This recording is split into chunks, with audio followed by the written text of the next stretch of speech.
Misk Original.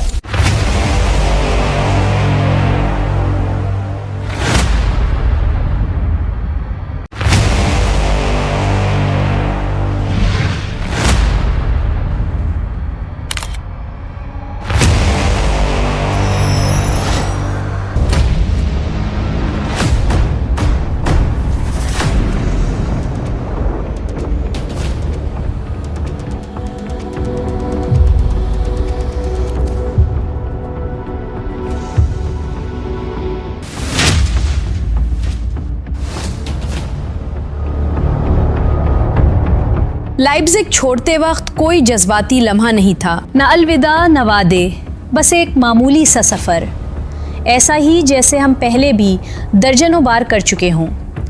Airport पर हम अलग अलग नहीं थे, मगर साथ भी नहीं लग रहे थे। ऑस्कर 2 कदम आगे, मैं 2 कदम पीछे, सामान कम, कपड़े आम, चेहरों पर वही न्यूट्रल तासरात जो किसी भी यूरोपीय सफ़र में होते हैं। जर्मनी से निकलते वक्त मैंने पीछे मुड़कर नहीं देखा। लाइप्ज़िग अब नक्शे पर एक पिन था, काम ख़त्म, फाइल बंद। फ़्लाइट सीधी नहीं थी, एक मुख्तसर स्टॉप, फिर दूसरी। इस्तांबुल नहीं, जानबूझकर नहीं। यही वो छोटी बातें थीं जो बाद में ज़िंदा रखती हैं। जहाज़ के अंदर माहौल नॉर्मल था, लोग फिल्में देख रहे थे, कुछ सो रहे थे, कुछ खिड़की से बाहर।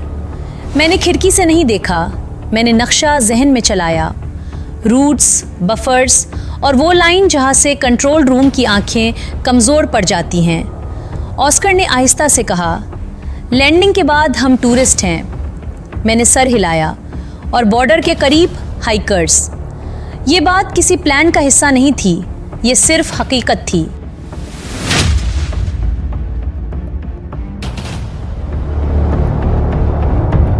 हम उज़्बेकिस्तान में दाखिल हुए तो मौसम वही था जो अनिका ने कहा था। सर्दी थी, मगर काटने वाली नहीं। नॉर्मल जैकेट्स, हाइकिंग शूज़, कोई चीज़ ऐसी नहीं जो तवज्जो खींचे, और यही असल मकसद था। ये शहर बड़ा नहीं था, सयाह कम, मकामी ज़्यादा। ऐसी जगह जहाँ अजनबी भी नॉर्मल लगता है और नॉर्मल आदमी भी नज़र में नहीं आता, और यही खला असल कोर बन जाता है। माजिद का सोर्स हमें किसी बंद गोदाम या खुफिया ठिकाने पर नहीं ले गया, वो हमें एक आम सी दुकान पर ले गया। आउटडोर गियर, शिकार के लाइसेंस और वो सामान जो पहाड़ों में हादसाती तौर पर काम आता है। दुकान का मालिक ज़्यादा बात नहीं करता था, बस देखता था, और देखने वाले लोग ही असल काम के होते हैं, बोलने वाले नहीं। हमने हाइकिंग का सामान देखा, बैग्स, रस्सियाँ, जैकेट्स, सब कुछ नॉर्मल। इतना नॉर्मल कि अगर कोई नोटिस ले भी ले तो वही देखे जो दिखाना मकसूद हो। फिर वो हमें पिछले हिस्से में ले गया। दरवाज़ा चेचराता नहीं था, यही बात नोटिस की। कोई हथियार दीवार पर लटका नहीं था, कोई गन शो नहीं, बस एक लकड़ी का केस, सादा, बग़ैर किसी मार्किंग के, जैसे ये हमेशा से यहाँ हो और कभी किसी ने उस पर सवाल ना उठाया हो। ऑस्कर ने केस खोला। अंदर स्नाइपर राइफ़ल थी, साफ, खामोश और ज़रूरत से ज़्यादा खूबसूरत नहीं। वो खूबसूरती जो फील्ड में मशकूक हो जाती है, उसमें मौजूद नहीं थी। मैंने मॉडल का नाम नहीं पूछा। स्नाइपर राइफ़ल का नाम फील्ड में कम और नतीजा ज़्यादा बोलता है। ऑस्कर ने बस इतना कहा, यही? दुकानदार ने सर हिलाया। Reliable, old school, mountains friendly. Majid की आवाज़ कान में गूंजी। लाइप्ज़िग का वो जुमला, ये असलहा ट्रेस नहीं होगा, मगर गलती माफ़ नहीं करेगा। मैंने केस बंद होते देखा। ये कोई ताकत का लम्हा नहीं था, ये जिम्मेदारी का लम्हा था। वो लम्हा जब फैसला हथियार नहीं, इंसान उठाता है। हमने कोई गोलियां गिनकर नहीं देखी, कोई डेमो नहीं। जो चीज़ फील्ड में इस्तेमाल होती है, उसे बाजार में आजमाया नहीं जाता। जर्मन टीम उस वक्त भी हमारे साथ थी, बस नज़र न आने वाली शक्ल में। लुकस की आवाज़ एयरपीस में आई, बहुत हल्की। Satellite locked, terrain resolution good. Anika फ़ौरन बोली, thermal contrast stable, wind mild, no snow forecast next 48 hours. ये सब लाइनें थीं, कोई जोश नहीं, कोई हीरोपन नहीं, सिर्फ तस्दीक। और तस्दीक फील्ड में सबसे कीमती करेंसी होती है। हमने शहर में एक रात गुजारी, कोई ब्रीफिंग नहीं, कोई इजाफी हरकत नहीं, बस नींद, खाना और वो खामोश तैयारी जो बाहर से आम लगती है मगर अंदर से सख्त। रात को मैंने खिड़की से बाहर देखा, पहाड़ दूर थे मगर मौजूद थे और मैं जानती थी अगली रात हम उनके करीब होंगे, इतने करीब कि नक्शा पीछे रह जाएगा। ऑस्कर ने लाइट बंद करते हुए कहा, कल हम नक्शे से उतर जाएंगे। मैंने जवाब दिया और ज़मीन शुरू हो जाएगी।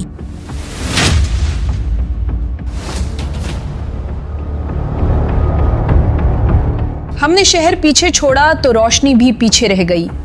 सड़क आहिस्ता आहिस्ता तंग होती गई, जैसे नक्शा खुद हमें खबरदार कर रहा हो कि अब यहाँ नॉर्मल ख़त्म होने वाला है। गाड़ी में कोई मौसीकी नहीं थी, इंजन की हल्की आवाज़ और टायरों का खिरदरे रास्ते पर चलना, बस यही हमारे साथ था। मौसम वैसा ही था जैसा अनिका ने कहा था। सर्दी थी मगर काटती नहीं, सांस बाहर निकलती तो धुंध नहीं बनती मगर अंदर जाते ही सीना थोड़ा सा सुकड़ता। पहाड़ी हवा का असर। ड्राइवर ने हमें एक मोड़ पर उतारा। आगे गाड़ी नहीं जा सकती थी, यहाँ से पैदल जाना था। ऑस्कर ने एक नज़र अंधेरे में डाली। यही है, उसने बहुत आहिस्ता कहा। मैंने सर हिलाया। बातें अब गैर ज़रूरी थीं।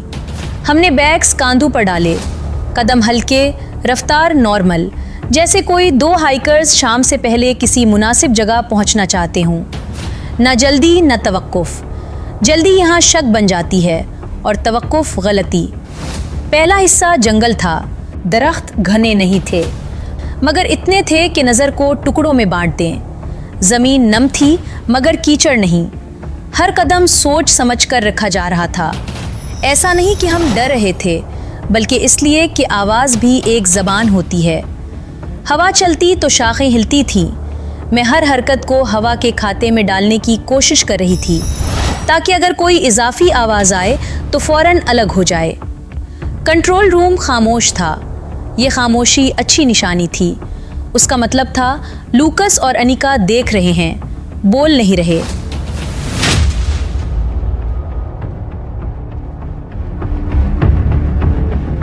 कुछ देर बाद पहाड़ी चढ़ाई शुरू हुई। रास्ता वाज़ेह नहीं था मगर निशान थे, पुराने कदमों के, टायरों की नहीं। ये जगह सयाहों की नहीं थी। हम उस वक्त अफ़गानिस्तान और उज़्बेकिस्तान के बॉर्डर के करीब थे।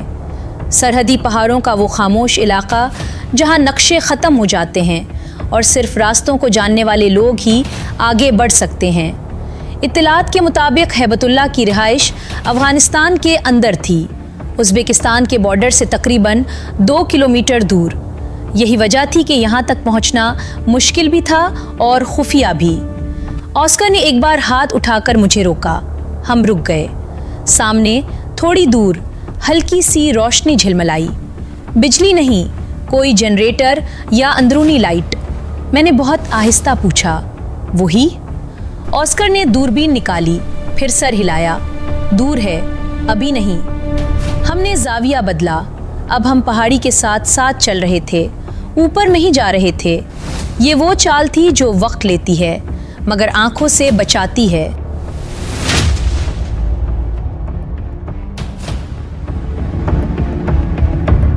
धुंध आहिस्ता आहिस्ता उतरने लगी। ऐसी धुंध जो सब कुछ छुपा नहीं देती, बस किनारों को नरम कर देती है। ये धुंध हमारे हक में थी और हमारे खिलाफ भी अगर हमने जल्दी की। 15 मिनट बाद पहला गश्त नज़र आया। 2 आदमी, हथियार कंधे पर मगर उंगली ट्रिगर पर नहीं।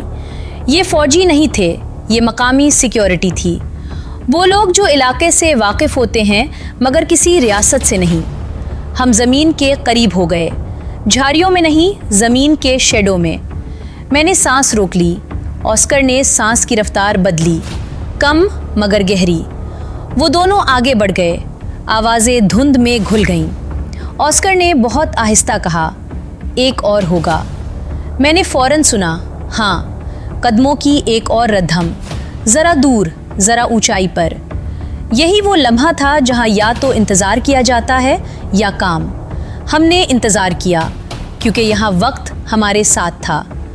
दूसरा गार हमारे जाविये के करीब आया, अकेला। उसके कदम थोड़े भारी थे, शायद थका हुआ, शायद बेध्यान। ऑस्कर ने आंखों से इशारा किया। मैंने सर हिलाया। हमने एक साथ हरकत की, न तेज न सुस्त। ऑस्कर उसके पीछे, मैं जाविये से। कोई चीख नहीं, कोई धक्कम पील नहीं, बस एक मुख्तसर लम्हा और गार्ड ज़मीन पर था। सांस मौजूद मगर होश नहीं। हमने उसे झाड़ियों में नहीं घसीटा, हमने उसे ऐसे लिटाया जैसे वो खुद बैठकर थक गया हो। ये फ़र्क अहम होता है। गुमशुदगी शक पैदा करती है, थकन नहीं। पहला खामोश न्यूट्रलाइजेशन मुकम्मल हो चुका था और कोई गोली नहीं चली थी।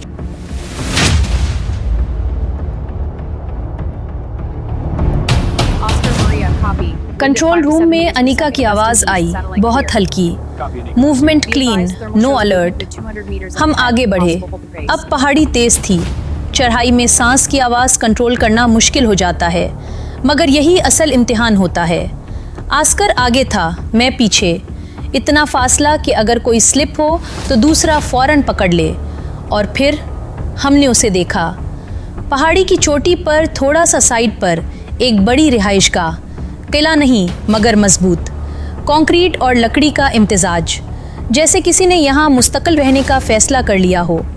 ये वही जगह थी, अफगानिस्तान के अंदर, उज़्बेकिस्तान बॉर्डर से तकरीबन 2 किलोमीटर दूर। दो अतराफ खुले जाविये, पीछे घुना जंगल, नीचे की तरफ कच्चा रास्ता जिस पर गाड़ी आ सकती थी, मगर बहुत आहिस्ता। मैंने दूरबीन ली। खिड़कियाँ, पर्दे, अंदर हल्की सी रोशनी। ये पहली बार था कि हैबतुल्लाह एक ख्याल नहीं, एक जगह बन गया था। आस्कर ने घड़ी देखी। वक्त हमारे हक में था। अभी मुकम्मल अंधेरा नहीं हुआ था, मगर रोशनी भी मर चुकी थी। हमने स्नाइपर पोजीशंस देखना शुरू की। ऊपर से नहीं, क्योंकि ऊपर सिलुएट बनता है। बिल्कुल सामने से नहीं, क्योंकि जाविया कम होता है। हमें साइड रिज चाहिए थी, वो जो रिहाइशगाह को कट करती हो।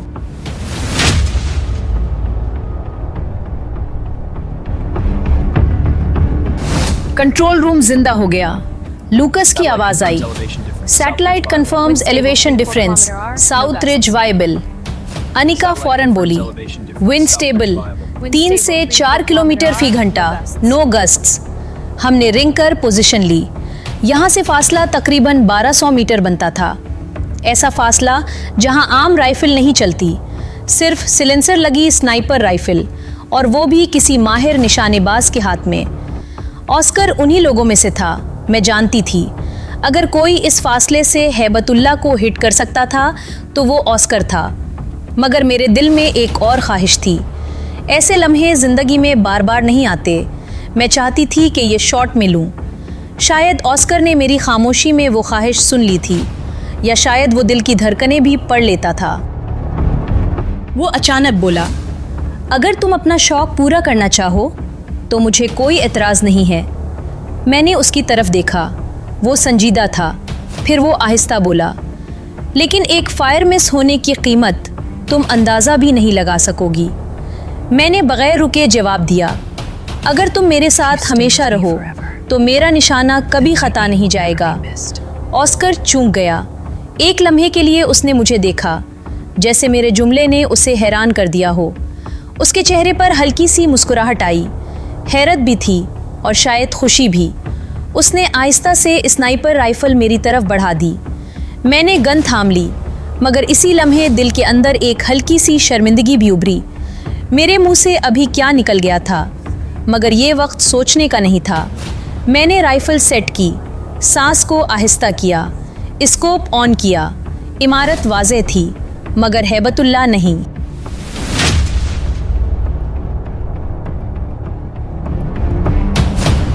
एक साया खिड़की के पीछे गुजरा, फिर खामोशी। 5 मिनट, 10 मिनट, 15 मिनट। रात गहरी होती गई। पहाड़ों की सर्दी ज़मीन में उतरती गई। कंट्रोल रूम वक्फे वक्फे से अपडेट दे रहा था। Thermal signatures moving, still inside. मगर कोई खिड़की के सामने नहीं आ रहा था। वक्त आहिस्ता आहिस्ता सिरकता गया। 1 घंटा, फिर दूसरा। हम उसी पोजीशन में रहे। स्नाइपर शॉट में सब्र सबसे बड़ी महारत होता है। और फिर मशरिक़ की तरफ आसमान का रंग बदलने लगा। रात ख़त्म नहीं हुई थी, मगर सुबह की हल्की सी सफ़ेदी पहाड़ों के किनारों को छूने लगी थी। ये वो लम्हा था जहाँ रोशनी सब कुछ ज़ाहिर भी करती है और सब कुछ बदल भी देती है। मैं स्कोप में देख रही थी और फिर पर्दा हिला। एक साया खिड़की के करीब आया। अनिका की आवाज़ एयरपीस में गूंजी। Thermal spike detected, dominant signature moving. मैंने सांस रोक ली और फिर वो वाज़े हुआ, हैबतुल्लाह।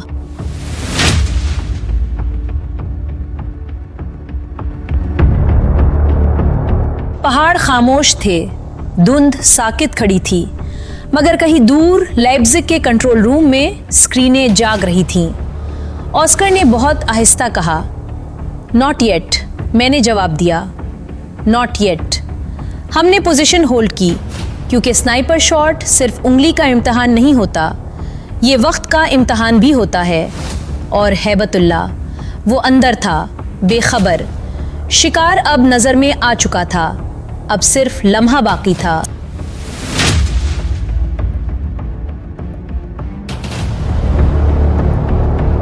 हवा हल्की थी, न तेज़ न मुकम्मल खामोश, बस इतनी कि दरख्तों के पत्ते ज़मीन के साथ एक मध्यम सी ज़बान बोलते रहीं। हम रिच पर थे, और रिच का मतलब होता है ऊपर से सब कुछ देखना मगर खुद नज़र ना आना। स्नाइपर राइफल हमारे सामने थी, मगर वो कोई नुमाइश नहीं थी, वो एक टूल थी।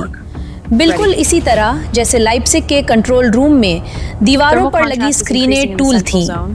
फ़र्क सिर्फ एक था, वहाँ टूल देखता है, यहाँ टूल ख़त्म करता है। मैंने एक लम्हे के लिए हाथ ज़मीन पर रखा। ठंडी मिट्टी, खुश्क घास और पत्थर का सख्त किनारा, ये सब एक ही बात बता रहे थे, यहाँ गैर ज़रूरी हरकत की कोई इजाज़त नहीं।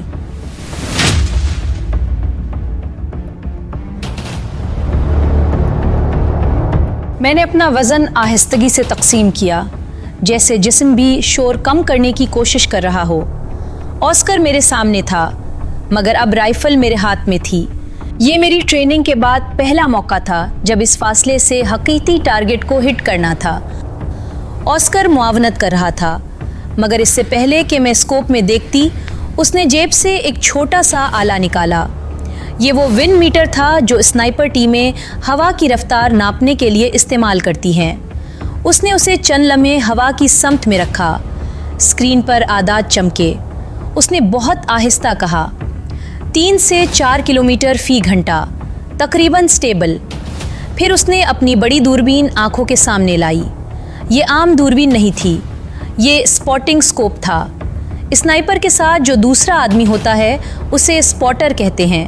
उसका काम सिर्फ देखना नहीं होता, वो फासले, हवा और गोली के रास्ते का हिसाब रखता है। इस लम्हे ऑस्कर यही कर रहा था। वो इमारत को देख रहा था, मगर असल में वो मेरे शॉट को देख रहा था।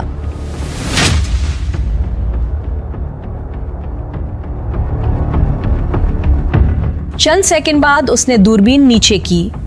हवा ठीक है, तुम्हारा शॉट साफ है। मैंने सर हिलाया। हवा की सिमत को देख रहा था। वो पहाड़ी के किनारों पर घास की हरकत पड़ रहा था। ये वो छोटी चीज़ें होती हैं जो एक अच्छे स्नाइपर को जिंदा रखती हैं। उसने बहुत आहिस्ता कहा, विंड 3.5। मैंने सर हिलाया। हवा की रफ्तार कम थी, इतनी कम कि गोली के रास्ते को मुकम्मल नहीं बदलती, मगर इतनी ज़रूर कि हिसाब में शामिल की जाए। मैंने स्कोप में देखा। इमारत वाज़े थी, खिड़की, पर्दा, अंदर हरकत करती रोशनी।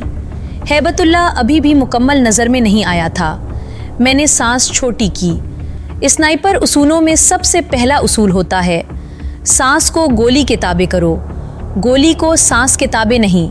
एक लम्हे के लिए मैंने महसूस किया कि मेरी कन पट्टी से पसीने का एक कतरा नीचे सिरक रहा है। ये खौफ नहीं था, ये वो लम्हा था जहाँ जिस्म जानता है कि फ़ैसला होने वाला है, मगर जहन मुकम्मल साकित था।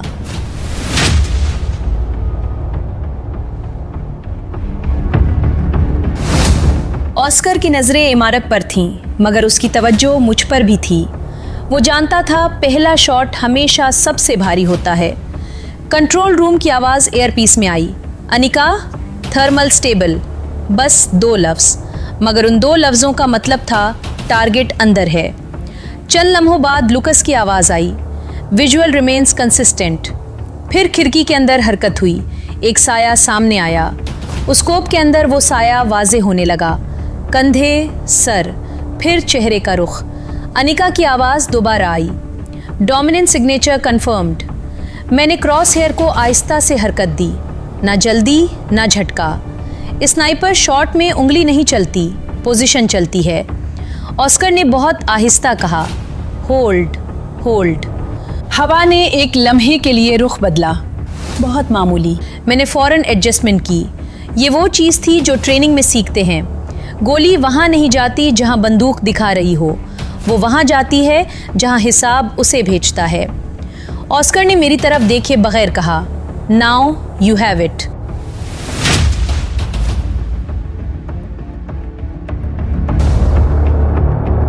मैंने सांस आहिस्ता बाहर निकाली, फिर आधी सांस रोक ली। यही वो मुकाम होता है जहाँ जिस्म सबसे ज़्यादा साकित होता है। क्रॉस हेयर अब मुकम्मल सीधा था। हैबतुल्लाह खिड़की के करीब खड़ा था। शायद उसे अंदाज़ा भी नहीं था कि पहाड़ के इस पार कोई उसका आखिरी लम्हा लिख रहा है। मेरी उंगली ट्रिगर पर थी, मगर मैंने उसे दबाया नहीं, मैंने उसे महसूस किया। यहाँ एक और उसूल होता है जो हर स्नाइपर को सिखाया जाता है, ट्रिगर को दबाओ नहीं, उसे आहिस्ता आने दो। फिर आहिस्ता, बहुत आहिस्ता। मैंने ट्रिगर को पीछे आने दिया और फिर कोई धमाका नहीं हुआ। स्लेंसर ने आवाज़ को पहाड़ों में गुम कर दिया, सिर्फ एक नरम सा झटका, बस। मगर शॉट के फ़ौरन बाद मैंने राइफ़ल नहीं हटाई। ये भी एक उसूल होता है जिसे फॉलो थ्रू कहते हैं। शॉट के बाद चंद लम्हे उसी पोजीशन में रहना, क्योंकि गोली चलने के बाद भी स्नाइपर का काम ख़त्म नहीं होता। स्कोप के अंदर मैंने देखा, हैबतुल्लाह का जिस्म एक लम्हे के लिए रुका, जैसे दिमाग को समझने में वक्त लगा हो। फिर वो पीछे की तरफ डगमगाया और ज़मीन पर गिर गया। थर्मल स्क्रीन पर डोमिनेंस सिग्नल ने एक लम्हे के लिए जुम्बिश दिखाई, फिर वो जुम्बिश ख़त्म हो गई। एक लाइन थी और फिर वो लाइन सीधी हो गई, बहुत सीधी, इतनी सीधी कि मैं फ़ौरन समझ गई वहाँ अब कुछ नहीं रहा जो दोबारा उठ सके।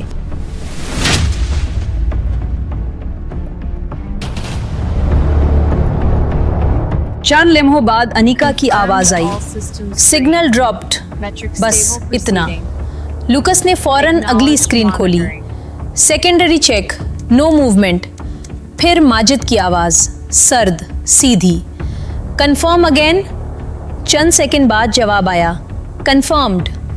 इस लम्हे मैंने महसूस किया माजिद लाइप्ज़िग में ठीक कह रहा था, गलती माफ़ नहीं की जाती, और इस बार गलती नहीं हुई थी। ऑस्कर ने फ़ौरन राइफ़ल नहीं हटाई, उसने चंद लम्हे उसे वही रखा, जैसे गैर मुतवक्के को चेक कर रहा हो। फिर आहिस्ता से राइफ़ल केस की तरफ मोड़ दी। कोई जल्दी नहीं, जल्दी सिर्फ वो करता है जो घबरा गया हो, और हम घबराए नहीं थे, हम मुकम्मल थे। कंट्रोल रूम में माजिद की आखिरी लाइन आई, चेन इज़ ब्रेकिंग।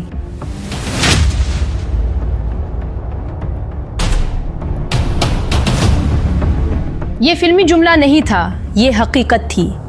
चेन टूटने का मतलब होता है किसी ने किसी को कॉल की होगी, किसी ने नंबर बदलने की कोशिश की होगी, किसी ने गाड़ी स्टार्ट की होगी, किसी ने दरवाजे बंद किए होंगे।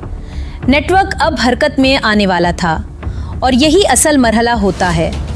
ऑस्कर ने अपनी घड़ी देखी, वक्त जीत का नहीं था, वक्त निकलने का था। उसने केस बंद किया, हल्की सी क्लिक। मेरे लिए ये आवाज़ गोली से भी ज़्यादा सख्त थी, क्योंकि उसका मतलब था काम ख़त्म, मगर जंग अभी बाकी है। हम रिच से आहिस्ता नीचे उतरने लगे। कोई दौड़ नहीं, कोई घबराहट नहीं, सिर्फ वही खामोश हरकत जो आदमी को ज़िंदा रखती है। पीछे पहाड़ी रहायशगाह में लाइट्स चल रही थीं, लोग जाग रहे थे, मगर मरकज़ी साया वो वापस नहीं आ रहा था। और मेरे जहन में एक लाइन बिल्कुल साफ़ हो चुकी थी, हैबतुल्लाह ख़त्म हो चुका था, अब नेटवर्क अपनी असल शक्ल दिखाएगा।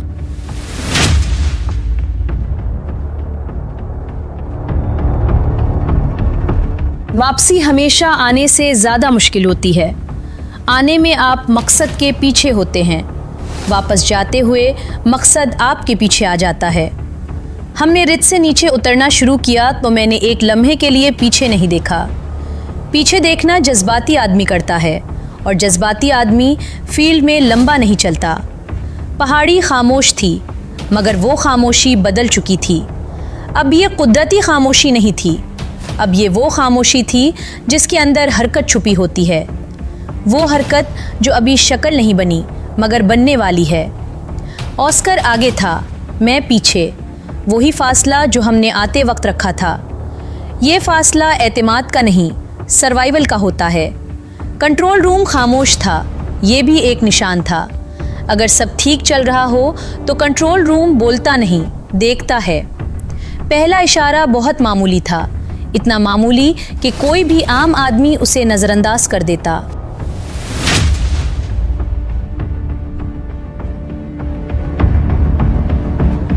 हवा का बहाव ज़रा सा बदला, न तेज़ हवा न झोंका, बस एक गैर मुतवक्के रुख। मैं रुकी, ऑस्कर भी रुका, बग़ैर देखे। ये हमारा पुराना तरीक़ा था। अगर दोनों एक साथ रुके तो इसका मतलब होता है कि कुछ ठीक नहीं है।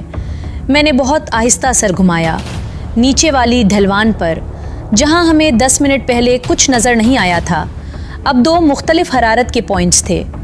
अनिका की आवाज़ आई, इस बार फ़ौरन, मूवमेंट डिटेक्टेड, नॉट एनिमल्स।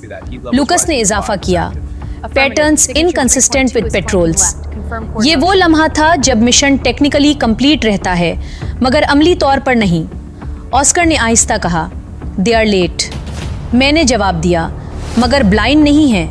हमने फ़ौरन रूट बदला। सीधा नीचे जाने के बजाय हमने पहाड़ी के साथ साथ चलना शुरू किया। ये रास्ता लंबा था मगर इसका फ़ायदा एक था, ये हमें नज़र से तो छुपाता था मगर रफ्तार कम करता था, और यही ख़तरा था। कंट्रोल रूम ने दोबारा आवाज़ दी, 2 more heat signatures joining from the east. Lucas, confirm 4 signatures, escalating speed. Confirmed, Anika, tracking trajectory now. 1 is approaching the grid center. Prepare alert. अब ये गश्त नहीं था, ये तलाश थी। मैं रफ्तार कम नहीं की, हमने उसे कंट्रोल किया। दौड़ना शोर बन जाता है और शोर दावत। पहला ख़तरा तब आया जब नीचे से एक मुख्तसर सी रोशनी चमकी। टॉर्च नहीं, फ़ोन की स्क्रीन। किसी ने शायद मैसेज देखा था या किसी ने कॉल की थी। मैंने दिल में नोट किया, ये नेटवर्क का रिफ्लेक्स है। मरकज़ ख़त्म हो जाए तो किनारे बेचैन हो जाते हैं। ऑस्कर ने हाथ से इशारा किया। हम ज़मीन के करीब हो गए, एक चट्टान के पीछे। कंट्रोल रूम में माजिद की आवाज़ आई, सीधी, भारी, don't force exit, let them commit. मैंने इस जुमले का वज़न फ़ौरन समझ लिया। इसका मतलब था, अगर वो हमें मुकम्मल यकीन के बग़ैर फॉलो कर रहे हैं तो हम उनके लिए गलत नतीजा बन सकते हैं। हमने वही किया। हमने जानबूझकर एक छोटा सा निशान छोड़ा, एक फुटप्रिंट जो हाइकर का लगे मगर थोड़ा सा गलत ज़ाविये पर, ऐसा कि कोई पेशावर देखे तो शक करे और आम आदमी देखे तो नज़रअंदाज। ये एक आखिरी रिस्क था और रिस्क हमेशा 2 धारी होता है। चंद मिनट बाद हमें उसका जवाब मिल गया। नीचे से कदमों की रफ्तार बदली। वो अब सीधा नहीं चल रहे थे, वो डिवाइड हो रहे थे। लुकस ने फ़ौरन कहा, दे आर स्प्लिटिंग। अनिका ने इजाफा किया, 1 group heading toward your last marker.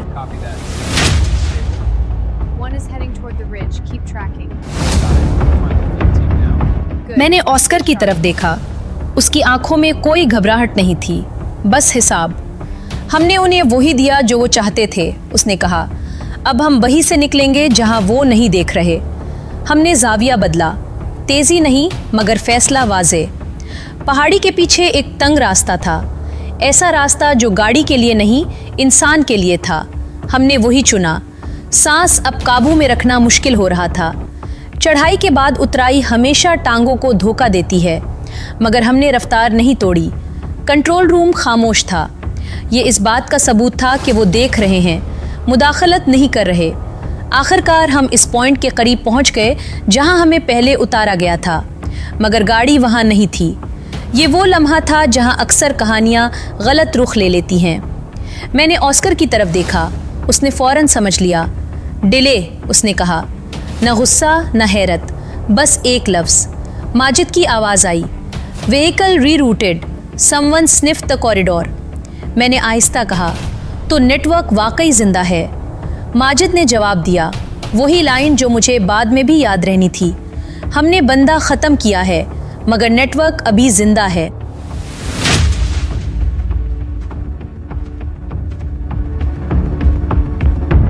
हमें प्लान बी की तरफ जाना था, वो प्लान जो कभी असल नहीं होता मगर अक्सर जान बचाता है। हमने पैदल 1 और किलोमीटर चलना शुरू किया। ये हिस्सा बदतरीन था, न मुकम्मल अंधेरा न मुकम्मल रोशनी, वो वक्त जब आंखें भी थक जाती हैं। पीछे से एक आवाज़ आई, कोई लफ्ज़ नहीं, बस पत्थर के सरकने की। हम रुके, बिल्कुल रुके। एक लम्हा, फिर दूसरा। कोई फॉलो नहीं कर रहा था या बहुत अच्छी तरह कर रहा था। यही वो लम्हा था जब इंसान गलती करता है। हमने नहीं की, हमने वही किया जो गैर मुतवक्के था। हम रुके रहे 5 मिनट, फिर 10। आखिरकार आवाज़ें दूर हो गईं, या शायद कभी थी ही नहीं। गाड़ी आखिरकार मिली, दूसरी, आम, बेशनाख्त। ड्राइवर ने हमें नहीं देखा, बस सुना। हम बैठे, दरवाज़ा बंद हुआ और तब जाकर मैंने सांस बाहर निकाली। कंट्रोल रूम ने आखिरी बार कंफर्म किया, exit corridor clear, no tell.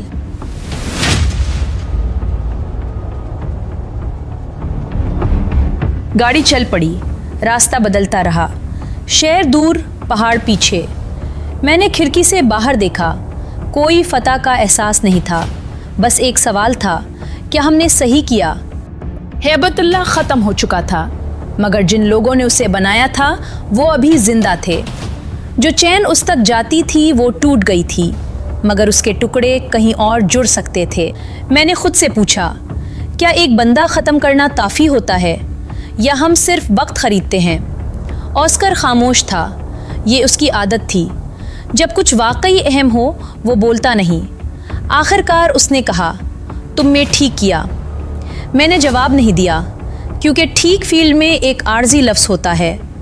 Majid की आखिरी लाइन कंट्रोल रूम से आई, जैसे एक पोस्ट मिशन फुटनोट। हमें कुछ सेकेंडरी पिंग्स मिले हैं, डिफरेंट रीजन, डिफरेंट हैंडलर। मैंने आंखें बंद की, बस एक लम्हे के लिए। अगली चैन की झलक वाजे नहीं थी मगर मौजूद थी। एक नया नाम, एक नया रास्ता, एक नया बफर जोन। मैंने दिल में एक बात नोट की, ये कहानी यहाँ ख़त्म नहीं हो रही।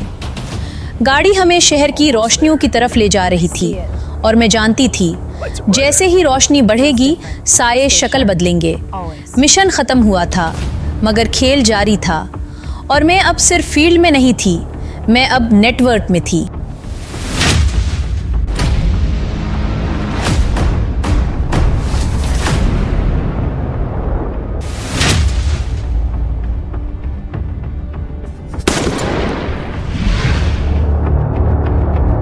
गाड़ी ने हमें उज़्बेकिस्तान के उसी शहर में उतारा जहां से ये मिशन शुरू हुआ था।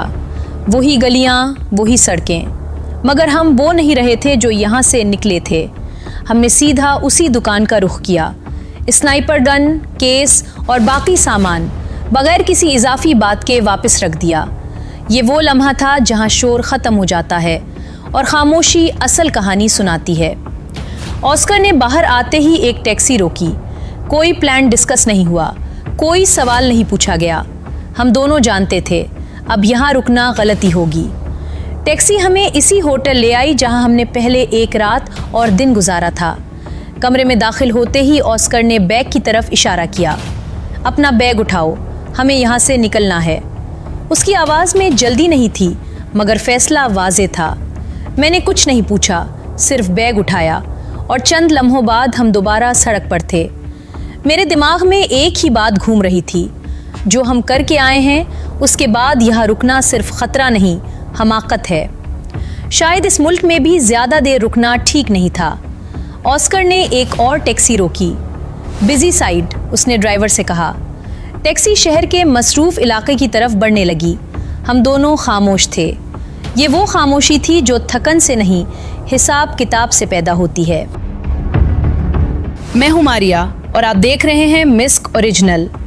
हर मिशन के दौरान कुछ ऐसे लम्हात भी होते हैं जो फाइल का हिस्सा नहीं बनते, ऐसे वाक़यात जो कहानी में शामिल नहीं किए जाते।